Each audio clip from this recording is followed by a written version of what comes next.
കാരണം ടാറ്റയുടെ സ്റ്റേബിളിൽ ഏറ്റവും കൂടുതൽ സെല് ചെയ്യുന്ന വാഹനം ഏതാണെന്ന് ചോദിച്ചു കഴിഞ്ഞാൽ പഞ്ച് നമുക്ക് പറയാം. അപ്പോഴാണ് പറഞ്ഞത് നിങ്ങൾക്ക് പേരിടാം, നിങ്ങൾ പേരിടുന്ന ഒരു വാഹനം നിങ്ങൾക്ക് സ്വന്തമാവണമെന്ന്. പക്ഷേ എൻ്റെ അത് ഏറ്റവും വലിയ ടിസ്റ്റ് എന്താ വെച്ചാൽ അത് ഡിസയറാണ്. അപ്പോൾ ഡിസയറിൻ്റെ 25 അവർ ക്ലെയിം ചെയ്യുന്നതിൽ എനിക്ക് ടെസ്റ്റ് കണ്ടീഷൻസിൽ തന്നെ 18 കിട്ടി.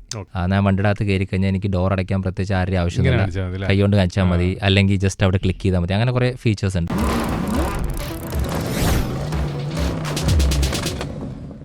ഓൾ തിങ്സ് ഓട്ടോ എപ്പിസോഡ് 115 തുടങ്ങാൻ പോവാണ്. നമ്മൾ സെന്തിലെത്തിണ്ട്. Senthil, good morning Rafi. അപ്പോൾ നമ്മൾ ഇത്തവണ ഓൾ തിങ്സ് ഓട്ടോയിൽ 2024 റിവേഴ്സ് ഗിയർ ഇടാൻ പോവാണ്. യെസ്. 2024 സെന്തിൽ എത്ര വണ്ടി ഓടിച്ച്?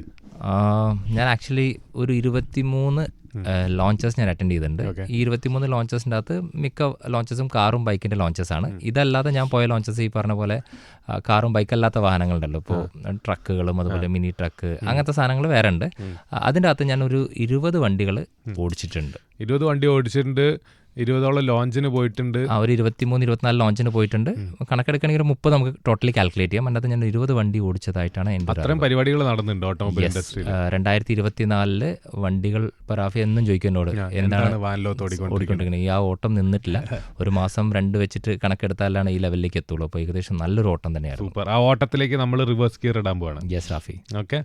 അപ്പോൾ 2024 ബെസ്റ്റ് ലോഞ്ച് ഏതായിരുന്നു സെന്തിലിന്റെ അഭിപ്രായത്തിൽ? ആക്ച്വലി ഞാൻ മൊത്തത്തിൽ നോക്കിയ പല ലോഞ്ചുകൾ എന്നെ ഭയങ്കര എക്സൈറ്റ് ചെയ്തു. അതിൻ്റെ അകത്ത് എനിക്ക് തോന്നി നോക്കി ഒരു ലോഞ്ച് നടത്തിയതിൻ്റെ ശേഷം ആ ലോഞ്ചിൻ്റെ ഇമ്പാക്റ്റ് ഭയങ്കര ഹൈ ആയിരിക്കണം, എല്ലാവരും അതിനെപ്പറ്റി സംസാരിക്കണം, അത് ഹാങ് ഓവർ പോലെ ഇരിക്കണം. അങ്ങനെ ഒരു ലോഞ്ച് കഴിഞ്ഞിട്ട് ഇപ്പോൾ ഏകദേശം 3 മാസം ആവാറായി. ഞാൻ ഗസ് ചെയ്യട്ടെ, BE6. Yes, BE6. അതുപോലെ തന്നെ XEV9 ലോഞ്ച് ആയിരുന്നു കഴിഞ്ഞ വർഷത്തെ ഏറ്റവും ചർച്ച ചെയ്യപ്പെട്ട ലോഞ്ച്. ഞാൻ ഒരിക്കലും ആ വണ്ടി ലോഞ്ചിന് പോയപ്പോൾ ഞാൻ പ്രതീക്ഷിച്ചില്ല, കാരണം അതിന് ഹാങ് ഓവർ എത്രത്തോളം ഉണ്ടായിരുന്നു. കാരണം വെച്ചാൽ ഞാൻ ഏറ്റവും കൂടുതൽ ആഗ്രഹിച്ചത് എന്താ വെച്ചാൽ പഞ്ച് EVയുടെ ലോഞ്ച് ആയിരിക്കും വൺ ഓഫ് ദ ബെസ്റ്റ് എന്ന് ഞാൻ വിചാരിച്ചു. കാരണം നമ്മൾ അതിനെക്കുറിച്ച് കുറേ സംസാരിച്ചിട്ടാണ് പഞ്ച് EVയുടെ ലോഞ്ചിന് ഞാൻ പോണത്. പക്ഷേ ഒന്നും സംസാരിക്കാതെ എന്തായിരിക്കും ഒരു, കാരണം വെച്ചാൽ നമുക്കറിയാൻ പറ്റും മഹീന്ദ്രയുടെ വാഹനങ്ങൾ, പ്രത്യേകിച്ച് അവരുടെ ഫസ്റ്റ് സെഗ്മെൻറ്റ് ഓഫ് EV എന്ന് പറയുന്നത് XUV 400 ആണ്. അപ്പോൾ അതിൻ്റെ അകത്ത് പ്രത്യേകിച്ച് അവർ ഒരു ഔട്ട് ഓഫ് ദ ബോക്സ് ഒന്നും കാഴ്ചവെച്ചില്ല. അപ്പോൾ ഇവർ ഫുൾ ഓൺ ഇലക്ട്രിക് ആകുമ്പോൾ എന്തൊക്കെ മാറ്റങ്ങൾ വരും ചോദിച്ചപ്പോൾ എക്സൈറ്റ്മെൻ്റ് ഒന്നും ഇല്ലാതെ പോയ ലോഞ്ചാണ്. One of the best launch ഗംഭീരമായിരുന്നു. എനിക്ക് തോന്നുന്നു ഒരു 3.5 മണിക്കൂർ ഒരു പ്രൊഡക്റ്റ് ഡീറ്റെയിലിംഗ് ഉള്ള ലോഞ്ച് ഞാൻ ഇതിന് മുമ്പ് അറ്റൻഡ് ചെയ്തിട്ടില്ല. അതൊരു 3.5 മണിക്കൂർ ഒരു ക്ലാസ് പോലെ അവർ A to Z ആ വണ്ടിയെക്കുറിച്ച് പറഞ്ഞു. സൂപ്പർ. വണ്ടി തന്നെ സംസാരിച്ചു. പിന്നെ അതിന് ശേഷം വണ്ടിയാണ് സംസാരിച്ചത്. ഇപ്പോഴും അതെ, ഇപ്പോഴും ഞാനൊരു എന്താ പറയുക, മഹീന്ദ്രയുടെ എന്തെങ്കിലും ഒരു ക്യാപ്പ് എന്തെങ്കിലും വെച്ച് പോയി കഴിഞ്ഞാൽ ആൾക്കാർക്ക് അറിയേണ്ടത് എന്താ വെച്ചാൽ ഈ ഒരു വണ്ടിയെക്കുറിച്ച്, BE6നെ കുറിച്ച് അറിയണം. ഇതേപോലെ സാധനം താറിനെ സംഭവിച്ച് എനിക്ക് തോന്നുന്നു താറിൻ്റെ ലോഞ്ച് കഴിഞ്ഞിട്ട് ഏതൊരു ഡ്രൈവിന് ഞാൻ പോകുന്ന സമയത്ത് എയർപോർട്ടിൽ റോക്സിൻ്റെ ടീഷർട്ട് ഇട്ട് പോയപ്പോൾ അവർക്ക് ആ റോക്സിനെ കുറിച്ച് അറിയണം. അപ്പോൾ എനിക്ക് തോന്നിയത് എന്താ വെച്ചാൽ ഇവിടെ സ്ട്രാറ്റജിയും കൂടി പറയാം. ഇപ്പോൾ വൺ ഓഫ് ദ നല്ല സ്ട്രാറ്റജി ഓഫ് ലോഞ്ച് എന്ന് പറയാം. മഹീന്ദ്ര എപ്പോഴും ചെയ്യുന്നത് എങ്ങനെയാണെന്ന് വെച്ചാൽ മഹീന്ദ്രയുടെ മാക്സിമം ഫീച്ചേഴ്സ് അവർ കാണിക്കും വണ്ടിയുടെ, എന്നിട്ട് അവർ പ്രൈസ് ചെയ്യുമ്പോൾ എപ്പോഴും അതിൻ്റെ ബേസ് വേർഷൻ്റെ പ്രൈസ് മാത്രമേ കാണിക്കുള്ളൂ. അപ്പോൾ ഇത് ചർച്ചയാവും, ഫീച്ചേഴ്സ് ചർച്ചയാവും. അപ്പോൾ ആൾക്കാരുടെ മനസ്സിനകത്തൊരു ആഗ്രഹം വരും, ഇതെല്ലാം കിട്ടുമെന്ന് വിചാരിക്കും. പക്ഷെ ഇതൊന്നും കിട്ടില്ല, ഇതിൻ്റെ ഡബിൾ ഇരട്ടി പൈസ കൊടുക്കേണ്ടി വരും. പക്ഷെ എന്നാലും അവർ ഉദ്ദേശിച്ച കാര്യം കൃത്യമായിട്ട് നടക്കും. സോ റാഫി ചോദിച്ചതിൻ്റെ ബെസ്റ്റ് ലോഞ്ച് മഹീന്ദ്രയ്ക്ക് കൊടുക്കും. Yes, super. അങ്ങനെയാണ് 2024 ബെസ്റ്റ് വണ്ടികൾ സെന്തിൽ ഓടിച്ചതിൽ എനിക്ക് കുറേ വണ്ടികൾ ഇഷ്ടപ്പെട്ടു. ഇപ്പോൾ ഞാൻ ആക്ച്വലി ഇന്ന് ഒരു ചാർട്ടായിട്ടാണ് വന്നിട്ടുള്ളത്, കാരണം ഓർത്ത് വയ്ക്കാൻ കുറച്ച് ബുദ്ധിമുട്ടായുണ്ട്. അപ്പോൾ ആദ്യം തന്നെ എനിക്ക് ഓടിച്ചപ്പോൾ നല്ലതായി തോന്നിയൊരു വണ്ടിയാണ് പഞ്ച് EV.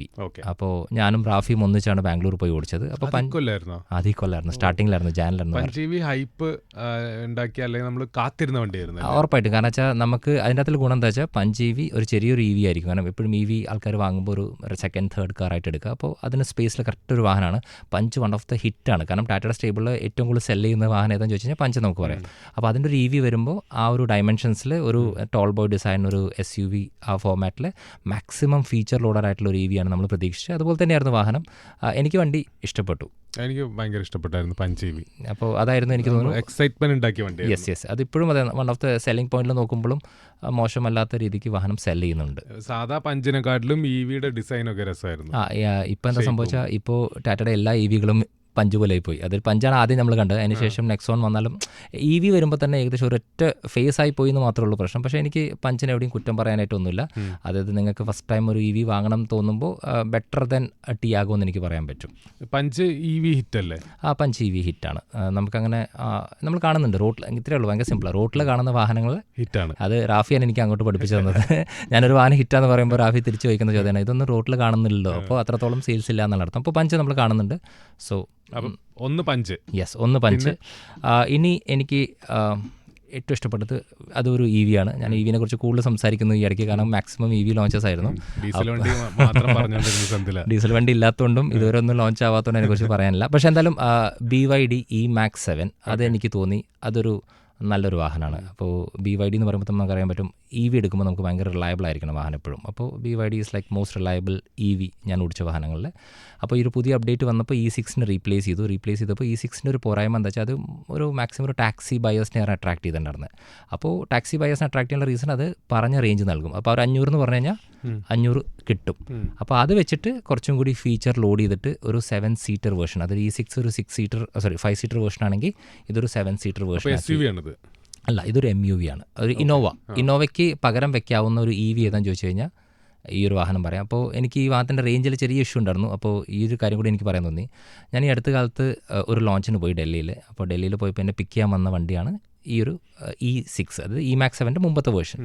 അപ്പോൾ ഞാൻ അവിടെ കയറിയപ്പോൾ എനിക്ക് ഏകദേശം നോയിഡ പോകണം. നോയിഡയുടെ ഏതോ സെക്ടർ, ഞാൻ മെർസിഡീസിൻ്റെ ഏതോ ലോഞ്ചിന് പോയത്. അപ്പോൾ അവിടെ പോകുമ്പോൾ ഞാൻ ചുമ്മാ ഗൂഗിളിട്ട് നോക്കിയപ്പോൾ എന്തായാലും 1 മണിക്കൂർ 45 മിനിറ്റ് മുകളിൽ കാണിക്കുന്നുണ്ട്. വണ്ടിയുടെ അകത്ത് ചാർജ് ഞാൻ നോക്കിയപ്പോൾ ഉണ്ടല്ലോ, അതിൻ്റെ അകത്ത് ഒരു 23% ചാർജ്. ഓക്കെ, അപ്പോൾ എനിക്ക് വിശ്വാസമല്ല ഈ വണ്ടി ഇത്രയും മണിക്കൂർ ട്രാവൽ ചെയ്ത് പോകുന്നുള്ള. ഫുൾ റെഡ് സിഗ്നലാണ്. അപ്പോൾ ഞാൻ അങ്ങോട്ട് ചോദിച്ചു, കൂളായിട്ടുള്ളൊരു ഡ്രൈവറാണ്, ഞാനിത് സ്റ്റേറ്റസ് ആക്കിയിട്ട് ഇട്ടിട്ടുണ്ടായിരുന്നു. അപ്പോൾ മൂപ്പര് പറഞ്ഞു, അപ്പോൾ ഞാൻ എന്താ വിചാരിച്ചാൽ നമുക്ക് പോണ വഴിക്ക് കഴിക്കാം, കാരണം എന്തായാലും ഈ വണ്ടി ചാർജ് ചെയ്യേണ്ടി വരും, അങ്ങനെ ഞാൻ വിചാരിച്ചത്. പക്ഷേ ഈ ഒരു വണ്ടിക്ക് കഴിച്ചു ഞങ്ങൾ, പക്ഷേ ഈ വണ്ടി ചാർജ് ചെയ്യുന്നില്ല. അപ്പോൾ മൂപ്പര് ആ ഒരു ധൈര്യമാണ് എനിക്ക് അവിടെ എടുത്ത് പറയുന്നത്. അപ്പോൾ ഞാൻ ചോദിച്ചത് ചാർജ് ചെയ്യണ്ടേ? അയാൾ പറഞ്ഞു ഇത് ഞാൻ നോയിഡയിൽ പോയിട്ട് തിരിച്ച് ഡൽഹി വന്നിട്ട് ചാർജ് ചെയ്യുള്ളൂ. അപ്പോൾ ഞാൻ ചോദിച്ചു ഇത്രയും റിലയബിളാണ് ഈ വണ്ടി? അപ്പോൾ അയാൾ പറഞ്ഞു ഈ വണ്ടി ഭയങ്കര റിലയബിളാണ്. ഒരു 65-70 വയസ്സുള്ള ഒരാളാട്ടോ. അപ്പോൾ അയാൾ EVയെക്കുറിച്ച് മനസ്സിലാക്കി, EVയുടെ ഡ്രൈവിംഗ് പാറ്റേൺ എനിക്ക് പഠിപ്പിച്ചു തന്നു. അപ്പോൾ എനിക്ക് മനസ്സിലായി ഓക്കെ ഒരു EV എടുക്കണം. BYD എന്നൊരു ബ്രാൻഡിൻ്റെ ധൈര്യം, അവരുടെ ആ ഒരു EV ടെക്നോളജിയുടെ ധൈര്യം എനിക്ക് മനസ്സിലാക്കാൻ പറ്റിയ. സോ അതും കൂടി ഞാൻ ഓർക്കുന്നു. അപ്പോൾ എനിക്ക് ആ ഒരു വാഹനം ഭയങ്കര ഇഷ്ടപ്പെട്ടു. സോ ഒരു ഫാമിലിയിൽ ഒരു പ്രോപ്പറായിട്ടുള്ളൊരു 7 സീറ്റർ ഇന്നോവയ്ക്ക് ഒരു പകരം വെക്കാൻ പറ്റുന്ന, ലാഭകരമായി ഓടിക്കാൻ പറ്റിയ ഒരു EV ആഗ്രഹിക്കുന്ന ആൾക്കാർക്ക് E-MAX 7 സജസ്റ്റ് ചെയ്യാം. അപ്പോൾ നമ്മൾ ലിസ്റ്റ് ചെയ്ത് പോകണമെങ്കിൽ വേറെ ഏതൊക്കെ വണ്ടികളാണുള്ളത്? അപ്പോൾ നമുക്ക് ഞാനൊരു കാര്യം കൂടി പറയാം, അതായത് ഒരു EVയും കൂടി പറയാം. വൺ ഓഫ് ദ ബെസ്റ്റ് എനിക്ക് തോന്നിയത്. അതിനുശേഷം നമുക്ക് ICയിലേക്ക് പോകാം. എനിക്ക് MGയുടെ തന്നെ വിൻസർ എനിക്ക് ഒരു നല്ലൊരു ബൈ ആയി തോന്നി. ഇപ്പോൾ MGയുടെ സെയിൽസ് ചാർട്ട് എടുത്ത് നോക്കിക്കഴിഞ്ഞാൽ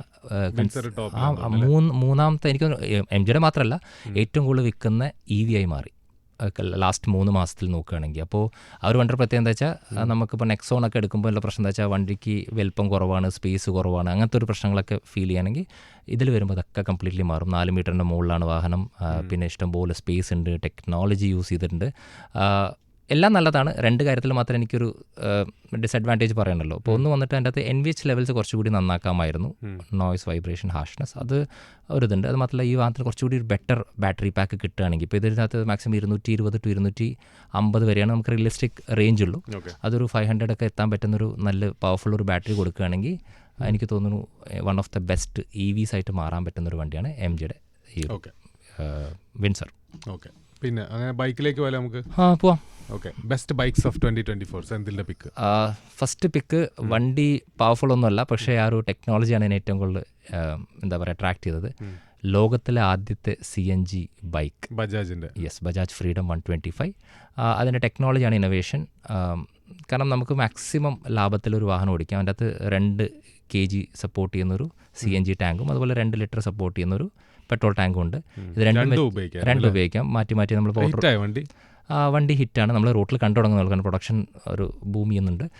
എനിക്ക് തോന്നുന്നു ആ ഒരു ഇന്നോവേഷൻ നമ്മൾ എന്തായാലും ഒരു കൈയടിച്ച് പറ്റൂ. അത് മാത്രമല്ലാതെ ആൾക്കാരെ ചോദ്യം ഒറ്റ പ്രശ്നമാണെന്നുള്ളൂ, അതായത് എന്ത് ധൈര്യത്തിൽ ആ വണ്ടിയിൽ യാത്ര ചെയ്യുക, കാരണം ടാങ്ക് എന്ന് പറയുന്നത് സീറ്റിൻ്റെ അണ്ടറിലാണ്. അപ്പോൾ എത്ര സേഫ്റ്റി ഫീച്ചേഴ്സ് ഉണ്ട്? അല്ല, ബേസിക്കലി ഇത്ര ചിന്തിച്ചാൽ മതി. കഴിഞ്ഞ 10-12 വർഷമായിട്ട് ഓട്ടോറിക്ഷയുടെ ഡ്രൈവർ ഇരിക്കുന്നത് ടാങ്കിൻ്റെ മുകളിലാണ്. അയാൾ ഇതുവരെ ലൈക്ക് ബേസിക്കലി അവർക്കൊന്നും സംഭവിച്ചില്ലെങ്കിൽ ഇതിൻ്റെ അകത്തൊന്നും സംഭവിക്കില്ല. പിന്നെ ക്രാഷ് ടെസ്റ്റ് ഫാസ്റ്റാണ്, ലോറി കയറ്റി നോക്കി എല്ലാം ചെയ്തിട്ടുണ്ട്. സോ അത് സേഫാണ്. അപ്പോൾ അതൊരു നല്ല വാഹനമായിട്ട് എനിക്ക് പറയാം. ഓക്കെ. അപ്പോൾ CNG ബൈക്കിൽ വന്നത് എനിക്ക് തോന്നുന്നു അതായിരിക്കും 2024 വന്ന ടെക്നോളജി. നമുക്ക് ടെക്നോളജി ഓഫ് ദി ഇയർ പറയുകയാണെങ്കിലും CNG ബൈക്കിന് പറയാം. കാരണം വെച്ചാൽ ഇതിനു മുമ്പ് ആരും കണ്ടിട്ടില്ല. അപ്പോൾ ഇനി അടുത്തത് ഞാൻ കഴിഞ്ഞ ലേറ്റസ്റ്റ് ഒരു സ്കൂട്ടർ ലോഞ്ചിന് പോയിരുന്നു. നമ്മുടെ എന്താണ് വണ്ടിയുടെ പേര് വിട്ടുപോയി, മറ്റേ ബജാജിൻ്റെ ചേതക്. ബജാജിൻ്റെ ചേതക്കിൻ്റെ ലോഞ്ചിന് പോയപ്പോൾ ഞാൻ എൻ്റെ ബോസുമായിട്ട് സംസാരിച്ചപ്പോൾ അവർ ചെറിയൊരു ക്ലൂ തന്നു. അപ്പോൾ എന്തായാലും ഇതിൽ പരീക്ഷിച്ചല്ലോ, ഇനി മേ ബി അവരൊരു സ്കൂട്ടറിലും കൂടി ചിലപ്പോൾ പരീക്ഷിക്കാൻ ചാൻസസ് ഉണ്ട്. കാരണം ടെക്നോളജി അവരിലുണ്ട്, സിലിണ്ടറിൻ്റെ അളവ് മാറ്റിയാൽ മതി. അപ്പോൾ ഇതായിരുന്നു എനിക്ക് തോന്നിയ one of the best technology of 2020. Automobile ഇൻഡസ്ട്രിയിൽ വന്ന ടെക്നോളജി നമ്മൾ എടുത്തു പറയേണ്ട ടെക്നോളജികളിലൊന്ന്. പിന്നെ ഒരു ഇപ്പോൾ ടെക്നോളജിയുടെ കേസ് നോക്കുമ്പോൾ ഒരു ഔട്ട് ഓഫ് ദ ബോക്സ് എന്തെങ്കിലും റാഫി ചോദിക്കുകയാണെങ്കിൽ എനിക്ക് പറയാൻ പറ്റുന്ന ഒരു വണ്ടിയുണ്ട്. അത് ഹീറോൻ്റെ സ്റ്റേബിളിലാണ്. ഓക്കെ. അപ്പോൾ ആ വണ്ടിക്ക് ഇപ്പോൾ പേറ്റന്റ് ഒക്കെ ഓക്കെ ആക്കിയിട്ട് ഇനി എനിക്ക് തോന്നുന്നു അടുത്ത വർഷം മുതൽ വണ്ടി ഇറങ്ങും. അവിടെ പ്രത്യേകത 2024 ഏറ്റവും രസമുള്ള ഒരു സംഭവം ഓട്ടോമൊബൈൽ ഇൻഡസ്ട്രിയിൽ അതെന്തായിരിക്കും? ഏറ്റവും രസമുള്ളത് അതാണ് ഈ ഹീറോൻ്റെ. അപ്പോൾ ഈ വണ്ടിയുടെ പ്രത്യേകത എന്താ വെച്ചാൽ ഓട്ടോറിക്ഷയാണ്, അതുപോലെ തന്നെ അതൊരു ബൈക്കായിട്ട് കൺവേർട്ട് ചെയ്യാം. അപ്പോൾ എനിക്ക് ഭയങ്കര ഇന്നോവേറ്റീവ് ആയിട്ടുള്ളൊരു ഐഡിയ തോന്നി. അപ്പോൾ അവർ പറയുന്ന അതിനൊരു പ്രത്യേകത ഉണ്ട്. അതായത് നിങ്ങൾ നോർമലി ഒരു പാർസൽ ഡെലിവറി ചെയ്യുന്ന ഒരാളാണ്, നിങ്ങൾ ഓട്ടോയിൽ പോകുന്ന ഒരാളാണെങ്കിൽ നിങ്ങൾ എന്താ വെച്ചാൽ ഓട്ടോ യൂസ് ചെയ്യാം. ഓട്ടോ കുറച്ച് കഴിയുമ്പോൾ എന്ത് സംഭവിക്കും, ബാറ്ററി തീരും.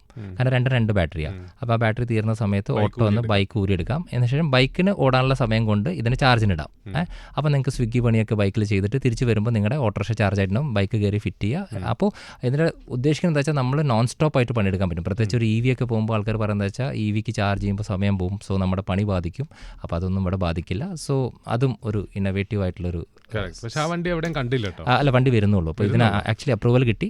അപ്പോൾ ഈ ഹീറോ ആണ് ആ ബ്രാൻഡ്. അപ്പോൾ നമുക്ക് ഏകദേശം 2025 ലാസ്റ്റും അല്ലെങ്കിൽ 2026 ഈ വണ്ടി കണ്ട് തുടങ്ങാം. സൂപ്പർ. 2024 ബെസ്റ്റ് കളർ, കാരണം വണ്ടികളിൽ കളറാണല്ലോ ഒരു രസം. ഓക്കെ. അപ്പോൾ കളറിൻ്റെ ഇപ്പോൾ ഞാൻ ഇപ്പോൾ ലേറ്റസ്റ്റ് ലോഞ്ച് നോക്കുകയാണെങ്കിൽ എനിക്ക് കളറിൻ്റെ അകത്ത് B6ൻ്റെ ബിയുടെ കളേഴ്സ് അത് ഭയങ്കര ഫങ്കി ആയിട്ടുള്ള കളേഴ്സാണ്. അതായത് അതിൻ്റെ അകത്തുള്ള ഓറഞ്ചാണ് എൻ്റെ ഫേവറേറ്റ്. എനിക്ക് കളേഴ്സ് ഇപ്പോൾ ആർക്കും പറയുന്നത്. റാഫിയുടെ ഫേവറേറ്റ് എന്താ? എനിക്ക് എനിക്ക് ഇഷ്ടപ്പെട്ട രസമുണ്ട് സിറോസിൻ്റെ ആ ഒരു ബ്ലൂ കളർ അല്ലേ. സിറോസിൻ്റെ കളർ എനിക്ക് തോന്നുന്നു ഇപ്പോഴത്തെ കാലത്ത് ഏറ്റവും കൂടുതൽ ആൾക്കാരെ അട്രാക്ട് ചെയ്യുന്നത് കുറച്ചുകൂടി ഹാർഡ് കളേഴ്സാണ്. ഇപ്പം ഞാൻ ഇത് സിറോസ് ഹാർഡ് കളർ അല്ലല്ലോ. ഹാർഡ് കളർ പറയുമ്പോൾ റാഫി വീഡിയോയിൽ കണ്ടപ്പോൾ ഹാർഡായി തോന്നിയില്ലെങ്കിലും എനിക്ക് അതിൻ്റെ അകത്ത് ഒരു ഹാർഡ്നെസ് തോന്നിയിരുന്നു. പിന്നെ അതുപോലെ എനിക്ക് ഇഷ്ടപ്പെട്ട് സ്ക്രാമിന്റെ കളർ റോയൽ 440 അല്ലേ, പുതിയ സ്ക്രാം. ശരിയാവും. ഒരു നോർമലി ഇതിനു മുമ്പ് നമ്മൾ ഹിമാലയനിൽ കാണാത്തൊരു കളർ പാറ്റേണൈസേഷൻ വന്നിട്ടുണ്ട്. അപ്പോൾ ഇതിന് കൂടെ പറയുമ്പോൾ എനിക്ക് മറ്റേ ബൈക്സ് ഇല്ലേ, മോളിൽ ആകാശത്തും താഴെ നമ്മുടെ മറ്റേ ഇത് വരാൻ പോകുന്നത്, അതായത് EV ഫ്ലൈയിങ് ഫ്ലീ നല്ല രസമുണ്ട് കളേഴ്സ്. കാരണം അതിന് വലിയൊരു ടാങ്കാണ്, ആ ടാങ്കിൽ വരുന്ന കളർ തന്നെയുള്ളൂ. അത് എനിക്ക് തോന്നുന്നു അതും ഈ പറഞ്ഞ പോലെ നല്ല ഷെയ്ഡ്സിൽ വരുന്നുണ്ട്. അപ്പോൾ ഇതിന് കൂടെ പറയുമ്പോൾ നമുക്കൊരു വണ്ടി കൂടി പറയാം, കൈലാക്കിൻ്റെ കളർ, ആ ഒരു ഗ്രീൻ കളർ. അപ്പോൾ ആ ഒരു കളറും ഇതുപോലെ ഭയങ്കര ഹാർഡ് ഷെയ്ഡാണ്. അപ്പോൾ ഇതിനകത്തൊരു സംഭവം ഉണ്ടായി. കൈലാക്ക് പേരിട്ട ആളുണ്ടല്ലോ, നമ്മുടെ ഫാനാണ്. അപ്പോൾ ഓൾ തിങ്സ് ഓട്ടോന്റെ ഫോളോവറാണ്. അപ്പോൾ മൂപ്പര് എൻ്റെ അടുത്ത് ചോദിച്ചു ഏത് കളർ എടുക്കണം എന്ന്. ഞാൻ ഇതുവരെ സജസ്റ്റ് ചെയ്തില്ല, കാരണം കളർ എപ്പോഴും പേഴ്സണൽ ഇതാണ്. അപ്പോൾ എൻ്റെ അടുത്ത് മൂപ്പര് ചോദിക്കാനുള്ള കാര്യം എന്താ വെച്ചാൽ ഞാൻ ഈ എല്ലാ കളർ കണ്ടിട്ടുണ്ടെന്നുള്ളതാണ്. അപ്പോൾ നമുക്ക് ഇവിടെ തന്നെ പറയാം, കളർ എടുക്കുകയാണെങ്കിൽ ഞാൻ ഉറപ്പായിട്ടും ആ ഒരു ഗ്രീൻ കളർ സജസ്റ്റ് ചെയ്യും. കാരണം അതാണ് എപ്പോഴും അഡ്വർടൈസ് ചെയ്യുന്ന കളറായിരിക്കും ബെസ്റ്റ് കളർ ആ ഒരു സീരീസിൽ. അങ്ങനെയാണ് അവർ അഡ്വർടൈസ് ചെയ്യുക. അപ്പോൾ ചില ആൾക്കാർക്ക് അത് ഓക്കെ ആയില്ലെങ്കിൽ അപ്പോൾ രണ്ട് സേഫർ കളർ ഒരു വൈറ്റിലേക്ക് പോകാം. വൈറ്റ് പോയാൽ പിന്നെ ആർക്കും ഒരു പ്രശ്നമല്ല. അല്ലാത്ത കേസിൽ ഓൾ തിങ്സ് ഓട്ടോ സജസ്റ്റ് ചെയ്യുന്നൊരു കളർ ഉറപ്പായിട്ടും ഗ്രീനാണ്. സൂപ്പർ. ഇപ്പം കൈലാക്കിൻ്റെ ഈ പേരിട്ട സംഭവം ഉണ്ടല്ലോ, അതായത് പേരിടാൻ പറഞ്ഞിരുന്നു കൈലാക്കിൻ്റെ വരാൻ പോകുന്ന വണ്ടിക്ക്. ആ പേരിട്ടത് മലയാളിയാണ്. ആ മലയാളിക്ക് കൈലാക്കിൻ്റെ ആ കൈലാക്ക് കൊടുക്കുന്നു. എനിക്ക് തോന്നുന്നു അതായിരിക്കും 2024 ബെസ്റ്റ് ഒരു മാർക്കറ്റിംഗ് സംഭവം ഓട്ടോമൊബൈൽ ഇൻഡസ്ട്രി. അതെനിക്ക് തോന്നുന്നു, അത് ഞാൻ അഗ്രി ചെയ്യുന്നു റാഫിയുടെ കൂടെ. കാരണം ഇതുവരെ സംഭവിക്കാത്ത കാര്യം. അപ്പോൾ ഞാൻ 2024 സ്റ്റാർട്ടിങ്ങിലാണോ എനിക്കറിയില്ല, ഞാൻ ഈ ഒരു ഈവൻറ്റിന് പോയപ്പോൾ അപ്പോഴാണ് പറഞ്ഞത് നിങ്ങൾക്ക് പേരിടാം, നിങ്ങൾ പേരിടുന്ന ഒരു വാഹനം നിങ്ങൾക്ക് സ്വന്തമാവണമെന്ന്. പക്ഷേ എൻ്റെ അകത്ത് ഏറ്റവും വലിയ ടിസ്റ്റ് എന്താ വെച്ചാൽ അതൊരു മലയാളി കിട്ടുമെന്ന് ഞാൻ സ്വപ്നത്തിൽ പോലും ആലോചിച്ചില്ല. അതും കിട്ടിയതിൽ വളരെ സന്തോഷം. സോ അദ്ദേഹത്തിനാണ് ഈ വണ്ടി ഫസ്റ്റ് കിട്ടുന്നത്. എനിക്ക് തോന്നുന്നു ഏകദേശം ഇല്ല, ഞാൻ ഈ വാഹനം ഓടിക്കാൻ പോകുന്ന ഡേറ്റ് ഏകദേശം ജനുവരി 19 to 20 അകത്താണ്. അപ്പോൾ എനിക്ക് തോന്നുന്നു അതേ സമയത്ത് തന്നെ ഈ ഒരു വണ്ടിയുടെ ലോഞ്ച് സംഭവിക്കും. അപ്പോൾ ഉറപ്പായിട്ട് അദ്ദേഹത്തിന് ഈ വണ്ടി കിട്ടും. മൂപ്പരുടെ പേരറിയോ? പേരിട്ട ആളുടെ പേര് മുഹമ്മദ് സിയാദ്. അപ്പോൾ കൺഗ്രാറ്റുലേഷൻസ്. കൈലാക്ക് ഫസ്റ്റ് വണ്ടി പേരും പക്ഷെ ഒരു രക്ഷയില്ല. എനിക്ക് തോന്നുന്നു ഇതുവരെ സ്കോഡയുടെ ആ ഒരു പേരിടുന്ന സംഭവത്തിൽ നമുക്ക് കുറച്ചും കൂടി ഒരു ഇന്ത്യനൈസേഷൻ വന്ന ഒരു പേരായിട്ട് എനിക്ക് ഫീൽ ചെയ്തു. കൈലാക്ക് അർത്ഥമുണ്ട്. അപ്പോൾ അർത്ഥം എനിക്ക് തോന്നുന്നു അത് ഇതാണ്, എന്താ പറയുക, ക്രിസ്റ്റൽ. സംസ്കൃതത്തിലെ ക്രിസ്റ്റലിന്റെ ഒരു പേരാണെന്ന് തോന്നുന്നു എനിക്ക്. കെയിൽ തുടങ്ങണം, ക്യൂവിൽ അവസാനിക്കണം സ്കോഡയ്ക്ക് നിർബന്ധമുണ്ട്. കാരണം അങ്ങനെയാണ് അവരെല്ലാം പേരുകളും. പക്ഷേ ഈ വണ്ടി ഈ പറഞ്ഞ പോലെ തന്നെ ഞാൻ പഞ്ചിനെ കുറിച്ച് കുറേ സംസാരിച്ച പോലെ തന്നെ ഈ ഒരു വണ്ടിയും ഒരു എന്താ പറയുക 2025 എനിക്ക് തോന്നുന്നു ഞാൻ ഉറ്റുനോക്കുന്ന ഒരു വാഹനമാണ്. റീസൺ എന്താ സംഭവിച്ചാൽ എല്ലാ ആൾക്കാർക്കും ജർമ്മൻ എഞ്ചിനീയറിംഗ് സ്വന്തമാക്കണമെന്നുണ്ട് അറ്റ് അഫോർഡബിൾ കോസ്റ്റ്. അപ്പോൾ ഇതാണ് ഈ വാഹനത്തിൻ്റെ പ്രത്യേകത. പക്ഷേ ഈ ഒരു വാഹനത്തിന് വേറൊരു ഡിസഡ്വാൻറ്റേജ് എന്താ വെച്ചാൽ ഇത് ഇവർക്ക് തന്നെ ഒരു പണിയാവും, സ്കോഡയ്ക്ക് തന്നെ. കാരണം ഇതിൻ്റെ ഇടയ്ക്ക് ഒരു വാഹനമുണ്ട് കുഷാക്ക്. സോ കുഷാക്കും ഇതും തമ്മിൽ വലിയ വ്യത്യാസങ്ങളില്ല in terms of pricing range വെച്ച് നോക്കുമ്പോൾ. അപ്പോൾ മിക്ക ആളുകൾ കൈലാക്കിലേക്ക് പോകാൻ ചാൻസസ് ഉണ്ട്. ചെറിയ വ്യത്യാസം ഈ സ്പേസിലും ബാക്കിയുള്ള കാര്യങ്ങളിലാണ്. പക്ഷേ എനിക്ക് തോന്നുന്നു അഫോർഡബിളി ഇത് കിട്ടുമ്പോൾ 1 ലിറ്റർ മതി എന്നൊക്കെ വിചാരിക്കുന്ന ആൾക്കാർക്ക് ഇത് പോകുമ്പോൾ ഇതാണ് എനിക്ക് തോന്നുന്നു ഒരു ബ്രാൻഡ് ഒന്നിന് വോള്യൂം സെല്ലറാക്കുമ്പോൾ മറ്റേതിന് ചെറിയ രീതിക്ക് പണി കിട്ടാൻ ചാൻസ് ഉണ്ട്. 2024 നമ്മൾ ഒട്ടും പ്രതീക്ഷിക്കാതെ നടന്ന ഒരു സംഭവം ഓട്ടോമൊബൈൽ ഇൻഡസ്ട്രിയിൽ. അത് ശരിക്കും പറഞ്ഞു കഴിഞ്ഞാൽ സന്തോഷമുള്ള സംഭവം. ആ സന്തോഷമുള്ള സംഭവം ഞാൻ ഞെട്ടിയ സംഭവമാണ്. അപ്പോൾ അതിൻ്റെ ഡ്രൈവിന് പോയ സമയത്ത് ഒരു ഉച്ചയ്ക്ക് ഭക്ഷണം കഴിച്ചുകൊണ്ടിരിക്കുമ്പോഴാണ് ഓട്ടോക്കാരൻ്റെ ഫീഡ് വരുന്നത്. ഓട്ടോക്കാരൻ്റെ ഫീഡ് വന്നപ്പോൾ ഞാൻ ആക്ച്വലി ഓട്ടോക്കാരൻ്റെ ഫീഡ് നമുക്ക് വിശ്വസിക്കാൻ പറ്റുന്നൊരു ഫീഡാണ്. അത് നോക്കിയപ്പോൾ ഡിസയറിന് 5 സ്റ്റാർ. അപ്പോൾ ഞാൻ വിശ്വസിച്ചില്ല. പിന്നെ 2-3 അവരുടെ തന്നെ ഇതിലേക്ക് പോയി, ഗ്ലോബൽ എൻകാപ്പിൻ്റെ ഇതിൽ പോയി നോക്കിയപ്പോൾ സംഭവം സത്യമാണ്. അപ്പോൾ തന്നെ ഭക്ഷണം അവിടെ അവസാനിപ്പിച്ചൊരു വീഡിയോ എടുത്ത് പോസ്റ്റ് ചെയ്തു. കാരണം ഞാൻ ഒരിക്കലും പ്രതീക്ഷിക്കില്ല. കാരണം സ്വിഫ്റ്റ് ഇതിന് മുമ്പ് ഇറങ്ങി അതിൻ്റെ ഡ്രൈവ് കഴിഞ്ഞിട്ടാണ് ഞാൻ വരുന്നത്. അപ്പോൾ അവിടെ ഒന്നും സംഭവിക്കാത്ത സാധനത്തിൽ വരുമ്പോൾ എന്ത് വലിയ മാറ്റം വന്നു. അതുതന്നെയാണ് നമ്മൾ ആദ്യത്തെ നമ്മുടെ പോഡ്കാസ്റ്റ് EP അല്ലെങ്കിൽ റേഡിയോ EPയിൽ ചെയ്തത്. So worth the buy. ഡിസയറിന് 5 സ്റ്റാർ എന്ന് പറയുന്ന ഒരു സംഭവം തന്നെയായിരുന്നു. ആ സംഭവം തന്നെ ഇന്നും സംഭവം. കാരണം ഇപ്പോഴും ഡിസയറിന് 5 സ്റ്റാർ കിട്ടിയത് ആൾക്കാർ വിശ്വസിക്കുന്നില്ല. അപ്പോൾ ഉള്ളത് സത്യം തന്നെയാണ്. അവരുടെ ആ ഒരു ക്രംപിൾ സോണിൻ്റെ ആ ഒരു കാരണങ്ങൾ കൊണ്ടും അതുപോലെ യൂസ് ചെയ്ത ആ സ്റ്റീൽസിലെ മാറ്റങ്ങൾ കൊണ്ടും 5 സ്റ്റാർ കിട്ടി. പൊളി. ഇനി 2024 സെന്തിലിന് വിഷമം തോന്നിയൊരു സംഭവം ഓട്ടോമൊബൈൽ ഇൻഡസ്ട്രിയിൽ? വിഷമം തോന്നിയ സംഭവം എന്ന് പറയുകയാണെങ്കിൽ ഉറപ്പായിട്ടും അത് ഒരു വലിയൊരു ലെജൻഡറി ബ്രാൻഡ് നിസാൻ.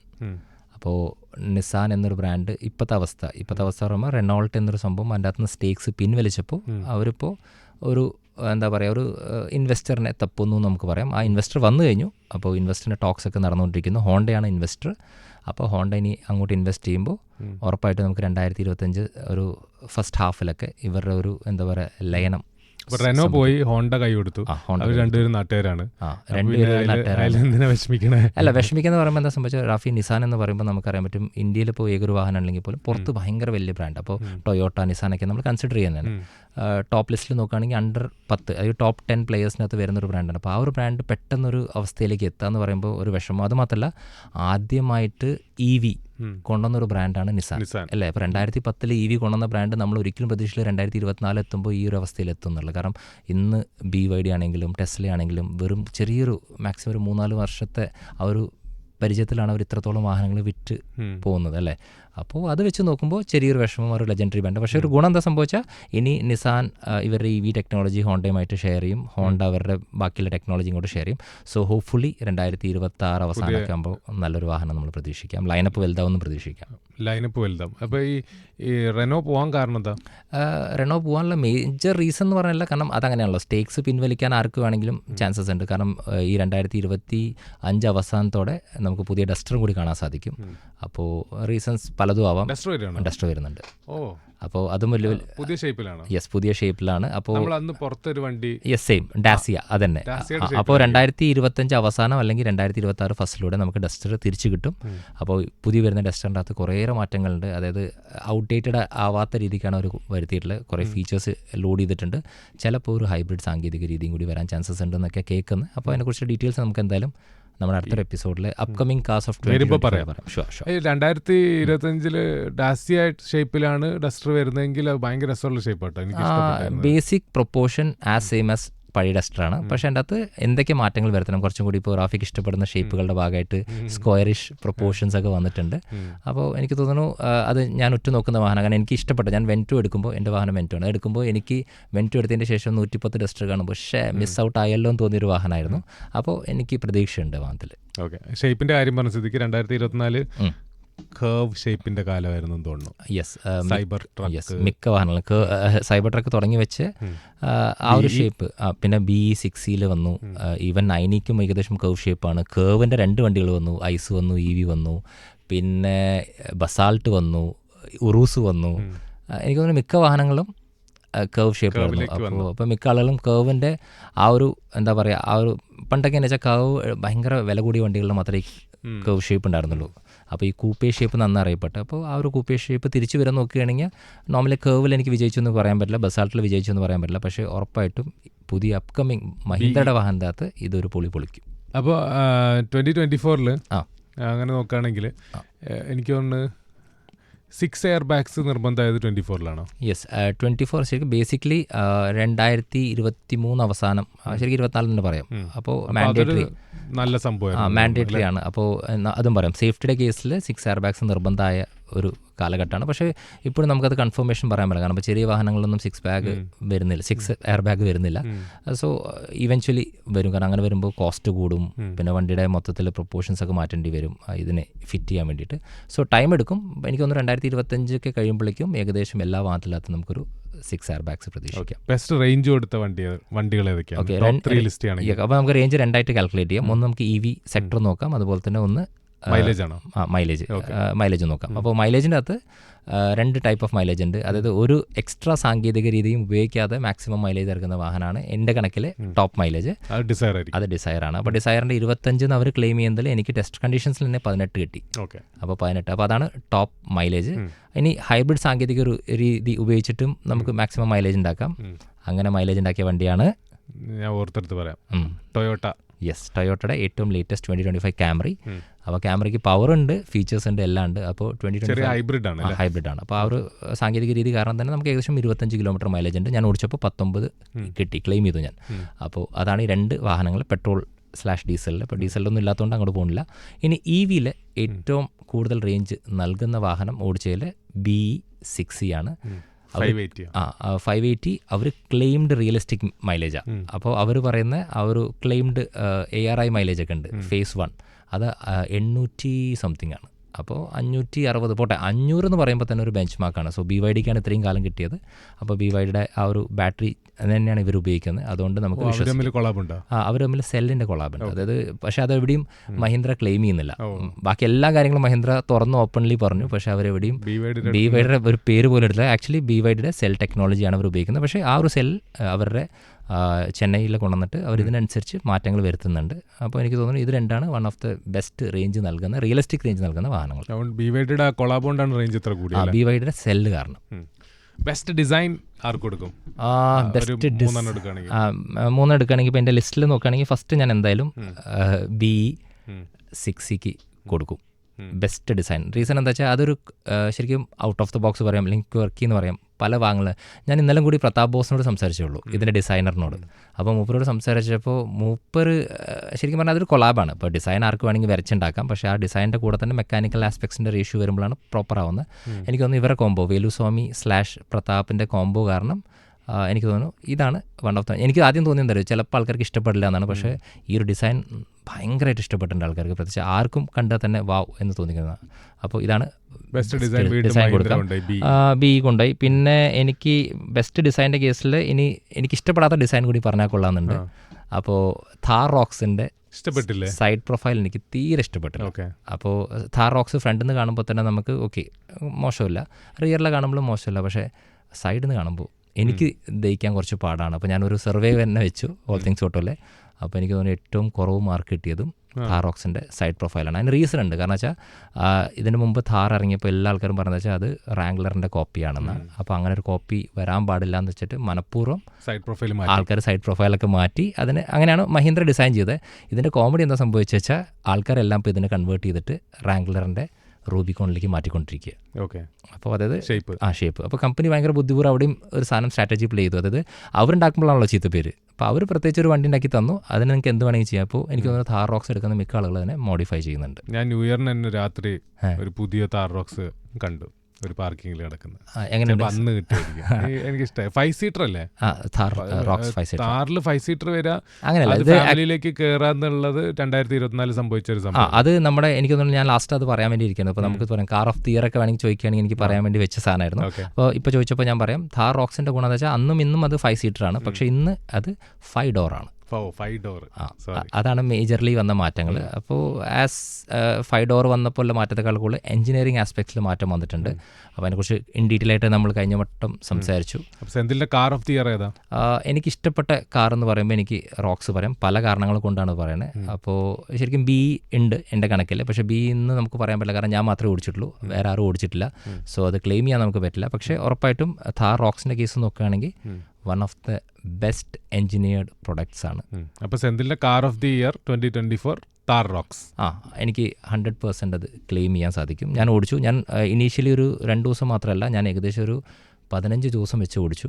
അപ്പോൾ എനിക്ക് മനസ്സിലായത് എന്താ വെച്ചാൽ ഓക്കെ, അതായത് ഒരു നോർമലി ഒരു താർ എന്ന് പറയുമ്പോൾ തന്നെ ആൾക്കാർക്ക് ഭയങ്കര ക്യാച്ചിയാണ്. എല്ലാവരുടെ വീട്ടിലും എല്ലാവർക്കും താർ വാങ്ങണം. പക്ഷേ ഈ താർ വാങ്ങാനായിട്ട് നമ്മളോട് പോകുമ്പോൾ വീട്ടുകാരാ പറയാ പക്ഷേ കയറാൻ സുഖമില്ല, ഇരിക്കാൻ കംഫർട്ടില്ല, ബംപി റൈഡാണ്. ആ സാധനങ്ങൾ നടന്നതിൻ്റെ ഏറ്റവും വലിയൊരു നെഗറ്റീവ് സാധനം അതെല്ലാം ഇവർ കംപ്ലീറ്റ്ലി മാറ്റിയിട്ട് അതിൻ്റെ കൂടെ തന്നെ നമ്മൾ പ്രതീക്ഷിക്കാത്ത കുറേ സാധനം ആഡ് ഓൺ ചെയ്തു. പ്രത്യേകിച്ച് സസ്പെൻഷൻ്റെ ട്യൂണിങ്ങിലെ മാറ്റം, അതുപോലെ തന്നെ 4x4ൻ്റെ അകത്ത് ഇതുവരെ നമുക്ക് 1 കോടി 1.5 കോടി കൊടുക്കുന്ന വാഹനങ്ങളിൽ കിട്ടുന്ന ആ ഒരു മെക്കാനിക് സാധനങ്ങളൊക്കെ അതൊക്കെ അവർ കൊടുത്തു. അപ്പോൾ ശരിക്കും പറഞ്ഞാൽ ഒരു 32 lakhs ഒരു Thar Roxx as equivalent to any other ഒരു 60-70 till 1 crore ഒരു ഓഫ് റോഡിൻ്റെ നമുക്ക് സമമായി നോക്കാം. 2024 ഇറങ്ങിയല്ലേ സെന്തിൽ കണ്ടതിലെ ചീപ്പസ്റ്റ് കാർസ് ഏതൊക്കെയാണ്? ചീപ്പസ്റ്റ് എന്ന് പറഞ്ഞാൽ നമുക്കൊരു കണക്ക് വെക്കാം, ഒരു 10 lakhs ബിലോ. അതല്ല കുറച്ചുകൂടി നല്ലത്. അങ്ങനെ നോക്കുകയാണെങ്കിൽ ഞാൻ ടിക്ക് ചെയ്ത് പോവാം. ഒന്ന് പഞ്ച് EV. അപ്പോൾ നമുക്ക് പഞ്ച് EV നമുക്ക് 10 ലക്ഷത്തിന് താഴെ ഒരു EV വാങ്ങാൻ സാധിക്കും. അതിൻ്റെ ബേസ് വേർഷൻ ആയിരിക്കും, എന്തായാലും കിട്ടും. പിന്നെ നോക്കുകയാണെങ്കിൽ നമുക്ക് ഇതിൻ്റെ അകത്ത് വരുന്നതിൽ സ്വിഫ്റ്റ് 10 ലക്ഷത്തിന് താഴെ കിട്ടുന്ന ഒരു വാഹനമാണ്. അതുപോലെ തന്നെ ഡിസയറും കിട്ടും. അപ്പോൾ സ്വിഫ്റ്റ് ഡിസയർ കിട്ടും. അതുപോലെ ഓൾട്രോസിൻ്റെ ഒരു റേസർ എന്നൊരു വേർഷൻ ഇറങ്ങിയിട്ടുണ്ടായിരുന്നു. അപ്പോൾ അതും നമുക്ക് 10 ലക്ഷത്തിൻ്റെ താഴെ കിട്ടുന്നൊരു വാഹനമാണ്. സിട്രോയിൻ്റെ ബസാൾട്ട് നമുക്ക് 10 ലക്ഷത്തിൻ്റെ താഴെ കിട്ടുന്നൊരു വാഹനമാണ്. അതുപോലെ തന്നെ നോക്കുകയാണെങ്കിൽ നമുക്ക് ഡിസയറും അമേസും ഈ പറഞ്ഞ പോലെ ഈ കാറ്റഗറിയിൽ വരുന്ന വാഹനങ്ങളാണ്. സെന്തിൽ കണ്ടതിൽ ഏറ്റവും എക്സ്പെൻസീവ് വണ്ടി സെന്തിൽ കണ്ടതിൽ EQS മൈബ. അതാണ് ഏറ്റവും ഞാൻ കണ്ടതിലെ വില കൂടിയ വണ്ടി. മൈബയിലെ EV. അതായത് EQS എന്ന് പറയുമ്പോൾ അവരുടെ ടോപ്പ് റേഞ്ചാണ്. അതിൻ്റെ അകത്ത് മൈബ വേർഷൻ്റെ അകത്ത് വരുന്ന EV ആണത്. അപ്പോൾ ഇതിൻ്റെ അകത്ത് 2 വേർഷൻസ് അവൈലബിൾ ആണ്. ഒന്ന് ഈ പറഞ്ഞ മൈബ എന്നാകുമ്പോൾ അതിൻ്റെ ഒരു ഗുണം എന്താ വെച്ചാൽ നമുക്ക് മാക്സിമം എന്താ പറയുക ഫീച്ചർ ലോഡർ ആയിരിക്കും. ഒരു എക്സാമ്പിളായിട്ട് പറയുകയാണെങ്കിൽ ഞാൻ വണ്ടിയുടെ അകത്ത് കയറി കഴിഞ്ഞാൽ എനിക്ക് ഡോർ അടയ്ക്കാൻ പ്രത്യേകിച്ച് ആരുടെ ആവശ്യമില്ല, കൈകൊണ്ട് കാണിച്ചാൽ മതി, അല്ലെങ്കിൽ ജസ്റ്റ് അവിടെ ക്ലിക്ക് ചെയ്താൽ മതി. അങ്ങനെ കുറേ ഫീച്ചേഴ്സ് ഉണ്ട്. അതായത് ബാക്കിലിരിക്കുന്ന ആൾക്ക് അല്ലെങ്കിൽ ഫ്രണ്ടിലിരിക്കുന്ന ആൾക്ക് മാക്സിമം ഫീച്ചർ കംഫർട്ട് നൽകാം ഇൻ ആ ഒരു ലക്ഷറിയസ് ഫീൽഡ്. അപ്പോൾ ഇതാണ് ഞാൻ കണ്ട ഏറ്റവും. അതിന് ഏകദേശം 2,50,something ആണ്. അപ്പോൾ മോർ ദൻ 3 crores നമുക്ക് ഓൺ റോഡ് പ്രതീക്ഷിക്കാം. ഓക്കെ. അപ്പോൾ അങ്ങനെയാണെങ്കിൽ 2024 ഹൈപ്പ് ഉണ്ടാക്കി എന്നാൽ അത്ര ഹിറ്റ് ആവാതിരുന്ന സംഗതികളുണ്ടോ ഓട്ടോമൊബൈൽ ഇൻഡസ്ട്രി? ഉണ്ട്, ഉറപ്പായിട്ടുണ്ട്. ഇപ്പോൾ നമ്മുടെ ഹൈപ്പ് ഉണ്ടാക്കൽ മാനുഫാക്ചറിൻ്റെ ജോലിയാണ്. ഹിറ്റ് ആവണോ വേണ്ടെന്ന് തീരുമാനിക്കുന്ന നമ്മളാണ്, ആൾക്കാരാണ്. അങ്ങനെ ആൾക്കാർ ശരിക്കും പറഞ്ഞാൽ അത് മാനുഫാക്ചറിൻ്റെ ഒരു കംപ്ലയിൻറ്റ്. കാരണം ഞാൻ വിചാരിച്ചില്ല ഇത്രയും ഫ്ലോപ്പായി പോകുന്നു. അപ്പോൾ നമുക്ക് നിസാൻ്റെ എക്സ്ട്രെയിലിൻ്റെ കേസ് പറയാം. ഓക്കെ. അപ്പോൾ ആ ഒരു വാഹനം പുറത്ത് ഭയങ്കര ഹിറ്റായിട്ടുള്ളൊരു വാഹനമാണ്. അപ്പോൾ ഇവിടെ കൊണ്ടുവരുമ്പോൾ നമുക്കറിയാവുന്നത് CBU ആയിട്ടേ വരുള്ളൂ എന്ന്. അപ്പോൾ വില കൂടും. വിലയല്ല പ്രശ്നം. ഇപ്പം ആൾക്കാർക്ക് നല്ല സാധനങ്ങൾ വിലയ്ക്ക് കൊടുത്ത ആൾക്കാർ വാങ്ങുന്നുണ്ട് ഇപ്പോഴും. കാരണം ഇപ്പോൾ ക്രെറ്റയ്ക്ക് തന്നെ ഏകദേശം 26 ലക്ഷത്തിന് എൻലൈനൊക്കെ ആൾക്കാർ വാങ്ങാൻ ആൾക്കാരുണ്ട് അല്ലേ. അപ്പോൾ ആൾക്കാരുണ്ട്. പക്ഷേ എന്താ സംഭവിച്ചാൽ അവർ ഔട്ട്ഡേറ്റഡ് ആയിട്ടുള്ളൊരു വേർഷനെ ഇന്ത്യയിൽ കൊണ്ടുവന്നു വിത്ത് ലേറ്റസ്റ്റ് ഫീച്ചർ, അതായത് മെക്കാനിക്കൽ ഫീച്ചേഴ്സ്. അപ്പോൾ ഇവിടെ വന്നപ്പോൾ വണ്ടി ഭയങ്കര ഔട്ട്ഡേറ്റഡ് ആയിപ്പോയി. അത് കാരണം ആൾക്കാർ റിജക്റ്റ് ചെയ്തു എന്ന് തന്നെ പറയാം. അതുമാത്രമല്ല അതിൻ്റെ മൊത്തത്തിൽ എനിക്ക് ഒരു കോമഡി ആയിട്ട് തോന്നിയത്, കാരണം അവർ 200 വണ്ടിയെ കൊണ്ടുവന്നുള്ളൂ. അപ്പോൾ ഈ നിസാനാണ് ബ്രാൻഡ്. അപ്പോൾ 200 വണ്ടി കൊണ്ടുവന്നപ്പോൾ 200 വണ്ടികളിൽ നോക്കുമ്പോൾ മൊത്തത്തിൽ അവർക്ക് 200ൻ്റെ മുകളിൽ ഷോറൂമിന് ഉണ്ടാവും. അപ്പോൾ അവിടെ ടെസ്റ്റ് കാറായിട്ട് പോലും അത് യൂസ് ചെയ്യാൻ പറ്റില്ല. പിന്നെ എങ്ങനെ ഒരാൾ ഓടിക്കും? എനിക്ക് തോന്നുന്നില്ല നിസാൻ്റെ നമ്മുടെ നാട്ടിൽ വന്ന എക്സ്ട്രയിൽ ആരെങ്കിലൊക്കെ ഓടിച്ചിട്ടുണ്ടെന്നുള്ളത്. കാരണം അതിന് വണ്ടി കിട്ടാനുള്ള ചാൻസ് ഇല്ല. അപ്പോൾ നിങ്ങൾ ഓർഡർ ചെയ്യുകയാണെങ്കിൽ അവർ തരും എന്നൊക്കെയാണ് പറഞ്ഞത്. അപ്പോൾ അതാണ് അത് വിജയിച്ചിട്ടില്ല എന്ന് പറയാം. അപ്പോൾ അതാണ് 2024 ഞാൻ പ്രതീക്ഷിച്ചു എക്സ്ട്രയിൽ വരുമ്പോൾ വാവുന്ന ഫാക്ടർ ഉണ്ടാവുന്നു, പക്ഷേ ഇല്ലാതെ പോയ വണ്ടിയാണത്. ഓക്കെ, പക്ഷേ ഒറ്റയ്ക്ക് 2024 പിടിച്ചിരുന്ന ബ്രാൻഡും കൂടിയാണ് നിസാൻ തന്നെ. കാരണം അതിൻ്റെ അകത്ത് നിസാൻ്റെ മാഗ്നറ്റിൻ്റെ ഒരു അപ്ഡേഷൻ കൂടി വന്നു ഇതിൻ്റെ അകത്ത്. അപ്പോൾ അപ്ഡേഷൻ എന്ന് പറയുമ്പോൾ നിസാൻ എന്ത് ലാക്ക് ചെയ്തു? കാരണം നിസാൻ ബെസ്റ്റ് സെല്ലിംഗ് ആയിരുന്നു ഇൻ ടേംസ് ഓഫ് റിലയബിലിറ്റി, അതുപോലെ തന്നെ എല്ലാം ഉണ്ടായിരുന്നു ആ വാഹനത്തിനകത്ത്. പക്ഷേ അതിൻ്റെ അകത്ത് ഇല്ലാത്ത എന്താ വെച്ചാൽ ഒരു ലക്ഷറിയസ് ഫീൽ ഉണ്ടായിരുന്നില്ല. സോ അതെല്ലാം അവർ ഇമ്പ്രൂവ് ചെയ്തിട്ടുണ്ട്, എൻവേജ് ലെവൽസ് മാറ്റി. അപ്പോൾ സോ നിസാൻ മാഗ്നൈറ്റിൻ്റെ ഇതിന് മുമ്പത്തെ വേർഷനിലേക്ക് വരുമ്പോൾ നമുക്ക് ആ ഒരു ഡ്രാസ്റ്റിക്കലി ചേഞ്ചസ് ഫീൽ ചെയ്യുമെന്ന് ചോദിച്ചു കഴിഞ്ഞാൽ സസ്പെൻഷനിലും അതുപോലെ എൻവേജ് ലെവൽസിലും ഈവൻ ആ ഒരു അവർ കൊടുത്ത ലക്ഷറി ഫീൽഡിൻ്റെ അകത്തും മാറ്റങ്ങളുണ്ട്. അപ്പോൾ 2024 ഒറ്റ വണ്ടി കൊണ്ട് പിടിച്ചിരുന്ന ബ്രാൻഡ് നിസാൻ. യെസ്, നിസാനിൻ്റെ. അപ്പോൾ അങ്ങനെ ഒരു സെക്ടറിൽ നോക്കുകയാണെങ്കിൽ നമുക്ക് ധൈര്യത്തോടെ പറയാം നിസാനാണ് ആ ബ്രാൻഡ്. ഓക്കെ, അപ്പോൾ 2024 ഏറ്റവും കൂടുതൽ വണ്ടി ഇറക്കിയതാരാ? മാരുതിയാണോ, ടാറ്റയാണോ, മഹീന്ദ്രയാണോ? ഏറ്റവും കുറവ് വണ്ടി ഇറക്കിയത് മാരുതിയാണ്. ശരിക്കും പറഞ്ഞാൽ കഴിഞ്ഞ വർഷം EV അനൗൺസ് ചെയ്തില്ലേ? EV അനൗൺസ് ചെയ്തത് 2025 വരാൻ പോകുന്നു. വിറ്റാര എന്നാണ് എൻ്റെ പേര്. അപ്പോൾ നമ്മൾ എന്തായാലും അടുത്ത വട്ടം കവർ ചെയ്യും. അപ്പോൾ എനിക്ക് തോന്നുന്നു മഹീന്ദ്രയും ടാറ്റയാണ് ഏറ്റവും കൂടുതൽ വണ്ടികൾ ഇറക്കിയത്. എത്ര ഇറക്കി? ഏകദേശം ഒരു 4-5 വണ്ടികൾ വീതം ഇറക്കിയിട്ടുണ്ട്. ഞാൻ പറഞ്ഞപ്പോൾ പെട്രോളിൻ്റെയും ഡീസലിൻ്റെയും EV ഒക്കെ ചേർത്തിട്ടാണ് ഞാൻ പറഞ്ഞത്. ഇതിൻ്റെ അകത്ത് ഒരു രസമുള്ള സംഭവമുണ്ട്. അതായത് ചത്ത കുട്ടി ജീവിക്കാൻ നേട്ടുണ്ടോ? അതാണ് 3XO കേസിൽ സംഭവിച്ചത്. അതെനിക്ക് 3XO ആക്ച്വലി 300 ആയിരുന്നു. XUV 300 എക്സിസ്റ്റിംഗ് ആയിട്ടുള്ളൊരു വണ്ടി. ആ ഒരു വണ്ടിക്ക് പ്രത്യേകിച്ച് അത് സബ് 4 മീറ്ററിൻ്റെ അകത്ത് വരുന്ന വണ്ടിയാണ്, നല്ല വണ്ടിയാണ്. പക്ഷേ ആരും അതിനെ റെക്കമെൻഡ് ചെയ്യില്ല എന്ന് മാത്രമല്ല, ആരും കണക്കിൽ വരാത്തൊരു വണ്ടി നമുക്ക് പറയാമല്ലോ. ഇപ്പോൾ ഞാനിപ്പോൾ ഒരാളോട് പറയാം, ആൾക്കാർ ചോദിക്കും സെന്തിലെ സബ് 4 മീറ്ററിലൊരു കാർ എടുക്കണം, അവർ തന്നെ ഒരു 3 ചോയ്സസ് തരും. അതിൻ്റെ അകത്ത് ഒരിക്കലും ഈ വണ്ടി വന്നിട്ടില്ല. ഞാൻ ഈ വണ്ടിയെക്കുറിച്ച് പറഞ്ഞു കഴിഞ്ഞാൽ അവർ മൈൻഡ് ചെയ്യില്ല. അങ്ങനെ ആ ഒരു സെഗ്മെൻറ്റ് ആർക്കും വേണ്ടാത്തൊരു സെഗ്മെൻ്റ് ആയിരുന്നു. ആ ഒരു സെഗ്മെൻറ്റ് ആക്ച്വലി വീണ്ടും പുനർജനിച്ചു എന്ന് എനിക്ക് പറയാൻ പറ്റും. കാരണം വെച്ചാൽ അതിനവർ ഷേപ്പൊക്കെ മാറ്റി കുറച്ചുകൂടി ഫീച്ചർ ലോഡഡ് ആക്കി ഇൻറ്റീരിയേഴ്സിൻ്റെ പ്രശ്നങ്ങളൊക്കെ മാറ്റി 3XO എന്ന പേരിൽ അവർ കൊടുത്തു. ആൾക്കാർ ഭയങ്കരമായിട്ട് അക്സെപ്റ്റ് ചെയ്തു. അതായത് അവർക്ക് ഹിറ്റായോന്നോ ഒരു രക്ഷയില്ല. അപ്പോൾ മഹീന്ദ്ര ആയിരിക്കും എല്ലാ വാഹനം ഹിറ്റാണ്. 3XO ഹിറ്റാണ്, Thar Roxx ഹിറ്റാണ്, BE6 ഹിറ്റാണ്, XEV9 ഹിറ്റാണ്. അപ്പോൾ ആക്ച്വലി അതായത് ആ ഒരു പാക്കേജിങ് മാറ്റുമ്പോൾ നമ്മൾ പല സ്ഥലത്തും പറയില്ലേ, പഴയ സാധനം പുതിയ കുപ്പിയിലെന്ന് പറയില്ലേ, ആ ഒരു സാധനം കൃത്യമായിട്ട് പാലിച്ച ഒരു ബ്രാൻഡാണ് മഹീന്ദ്ര. സോ ഇപ്പോൾ എനിക്ക് തോന്നുന്നു 3XOനും വെയിറ്റിംഗ് പീരീഡ് ഉണ്ട്, ആ ലെവലിലേക്ക് എത്തിച്ചു. അപ്പോൾ 3XO മഹീന്ദ്ര പുതിയ കുപ്പിയിലിറക്കി. 2 ഗുണങ്ങളാണ്. ഒന്ന് വന്നിട്ട് ടർബോ സീരീസ് ഓഫ് എൻജിൻസ് കൊടുത്തു തുടങ്ങി. 1.2ൻ്റെ അകത്ത് 2 ഓപ്ഷനിലെ ടർബോ സീരീസ് കൊടുത്തു, എല്ലാ ഓപ്ഷൻസ് കൊടുത്തു തുടങ്ങി. അപ്പോൾ ആൾക്കാർ കുറച്ചും കൂടി അത് വാങ്ങാൻ ഇതായി. അപ്പോൾ എനിക്ക് തോന്നുന്നു അതൊരു രസകരമായിട്ടുള്ള ഇതായിരുന്നു, ഒരു സംഭവമായിരുന്നു. 2025 നമ്മൾ ഫ്രണ്ട് ഗിയർ ഇട്ട് ഫസ്റ്റിലിട്ട് പോവുകയാണെങ്കിൽ എന്തൊക്കെയാണ് നമുക്ക് ഒറ്റ നോട്ടത്തിൽ ഇപ്പം സെന്തിലിന് കാണാൻ പറ്റുന്നത്? പെട്ടെന്ന് നോക്കുകയാണെങ്കിൽ ഭാരത് മൊബിലിറ്റി ഷോ, അല്ലെങ്കിൽ ശരിക്കും ഓട്ടോ എക്സ്പോൻ്റെ പുതിയൊരു പേരാണ്. അപ്പോൾ അത് ഈ വരുന്ന 17-ാം തീയതി സ്റ്റാർട്ട് ചെയ്യുന്നു. അപ്പോൾ അതിൻ്റെ അകത്ത് കുറേയേറെ ലോഞ്ചസ് ഉണ്ട്. കാരണം ഇതിപ്പോൾ ഇതിന് മുമ്പ് എങ്ങനെയാ വെച്ചാൽ നോയിഡയിൽ നടക്കുന്ന ഒരു ഓട്ടോ എക്സ്പോ പോകുമ്പോൾ മിക്ക ബ്രാൻഡുകളും വരാറില്ല അവിടെ. അതിൻ്റെ റീസൺസ് പലതുമാണ്. പക്ഷേ ഇപ്പോൾ ഡൽഹി പ്രഗതി മൈതാനിൽ ഇത് നടത്തുന്നത് സർക്കാരാണ്. അപ്പോൾ സർക്കാർ ഒരു സാധനം നടത്തുമ്പോൾ എല്ലാവരും വരും. അപ്പോൾ ഇതാണ് ഇതിൻ്റെ ഏറ്റവും വലിയ ഹൈലൈറ്റ്. സോ ഇവിടെ ഞാൻ കുറേ വാഹനങ്ങൾ നോക്കുന്നുണ്ട്. അപ്പോൾ എല്ലാ ബ്രാൻഡിനും വാഹനങ്ങളുണ്ട്.